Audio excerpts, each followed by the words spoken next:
আসসালামু আলাইকুম ওয়া রাহমাতুল্লাহি ওয়া বারাকাতুহু। সম্মানিত মুসলিম ভাই বোনেরা, সকলকে জানাই আন্তরিক শুভেচ্ছা ও মোবারকবাদ। মুনাফিক বা নেফাকাত এটা বড় জঘন্য একটি রোগ। মুনাফিক এ কাফের মুশরিকের চেয়েও ভয়ানক। কারণ কি? কাফের মুশরিক তারা নিজেদেরকে পরিচয় দেয়, যেমন ধরেন আপনার মুশরিক হিন্দু, সে পরিচয় দেয় যে আমি একজন হিন্দু। কাফের সে মুশরিক যে পরিচয় দেয়, হিন্দু বৌদ্ধ খ্রিস্টান সেও পরিচয় দেয় আমি একজন খ্রিস্টান, একজন বৌদ্ধ সে পরিচয় দেয় আমি বৌদ্ধ। কিন্তু মুনাফিক কখনো বলে না আমি একজন মুনাফিক, এটা বলে না। মুনাফিক হয় দ্বিমুখী হয়, সে একবার মুমিনের কাছে বলে গিয়ে আমি ইমানদার, আবার কাফের কাছে গিয়ে বলে আমি কাফের। তার মানে এ হচ্ছে দ্বিমুখী সাপ। এর দ্বারা সমাজের ক্ষতি হয়, ব্যক্তির ক্ষতি হয়, এর দ্বারা সমাজের মধ্যে ফিতনা ফাসাদ সৃষ্টি হয়। আর এই মুনাফিক যারা হবে এদেরকে আল্লাহ তাআলা কঠিন শাস্তির ব্যবস্থা রেখেছেন। আল্লাহ তাআলা কোরআনে কারিমের মধ্যে বলেন ইন্নাল মুনাফিকিনা ফিদ দারকিল আসফালি মিনান নার, যে মুনাফিকের শাস্তি হলো জাহান্নামের একে তলদেশে থাকবে মুনাফিক। তার মানে মুনাফিকের স্থান হবে প্রথমেই মুনাফিককে জাহান্নামে নিক্ষিপ্ত করা হবে।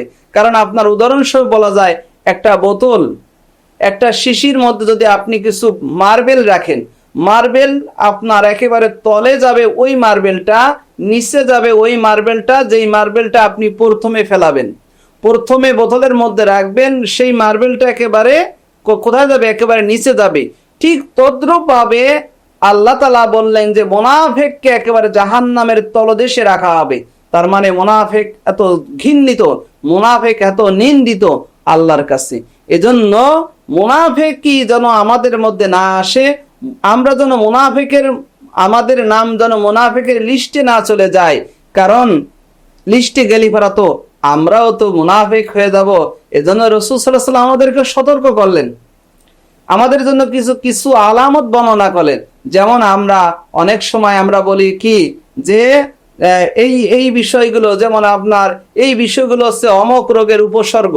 যেমন আপনার কিছুদিন আগে আসলো করোনা ভাইরাস থেকে বাঁচার জন্য ডাক্তাররা বলল তাদের কিছু কি আছে, উপসর্গ আছে, যে ঠান্ডা লাগা, এরকম কিছু বিষয় বলে দিল।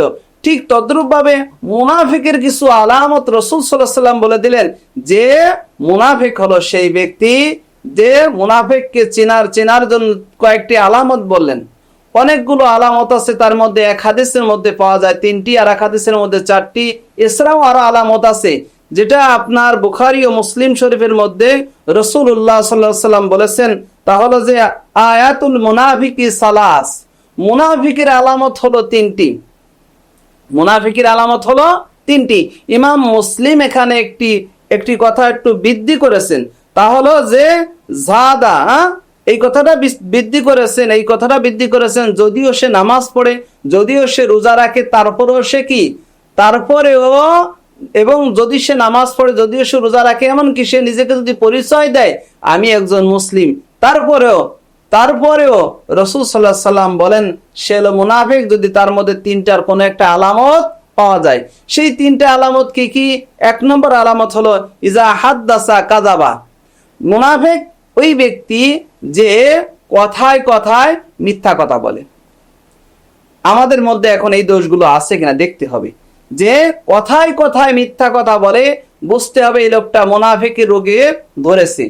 যখন একটা রোগ হয়, রোগে আক্রান্ত হয় লোকটা, তখন ওই রোগের যদি চিকিৎসা না নেয় তাহলে ওই রোগেই কিন্তু তাকে দুনিয়া ত্যাগ করা লাগে। তাই প্রথমে রাসূল সাল্লাল্লাহু আলাইহি ওয়াসাল্লাম বললেন যে মুনাফিকের প্রথম আলামত হলো কি, যে ইদা হাদ্দাসা কাযাবা, যখন সে কথা বলে কথায় মিথ্যা কথা বলে। 2 নম্বর আলামত বলেন ওয়াইদা ওয়াদা আখলাফা, সে কারো কাছে কোনো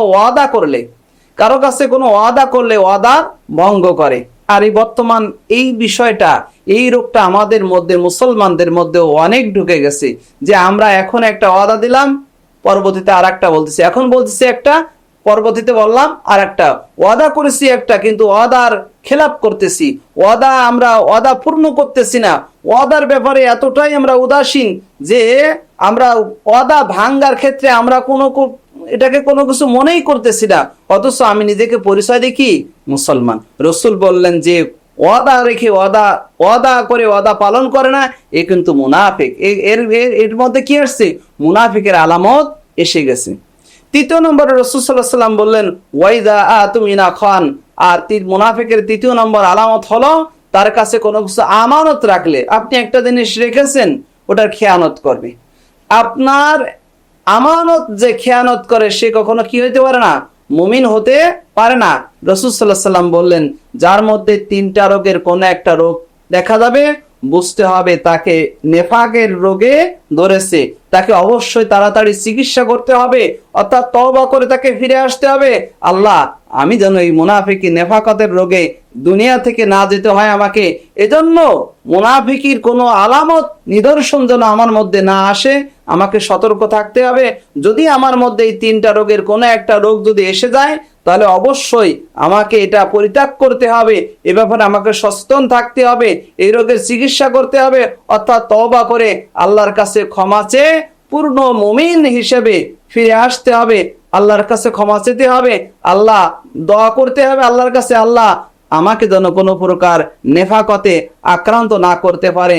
আল্লাহ তাআলা আমাদের সকলকে এই মুনাফিকি আলামত থেকে, মুনাফিকি আচরণ থেকে, মুনাফিকি কার্যকলাপ থেকে আল্লাহ তাআলা আমাদের সকলকে হেফাজত করুন। আমিন। আসসালামু আলাইকুম ওয়া রাহমাতুল্লাহি ওয়া বারাকাতুহু।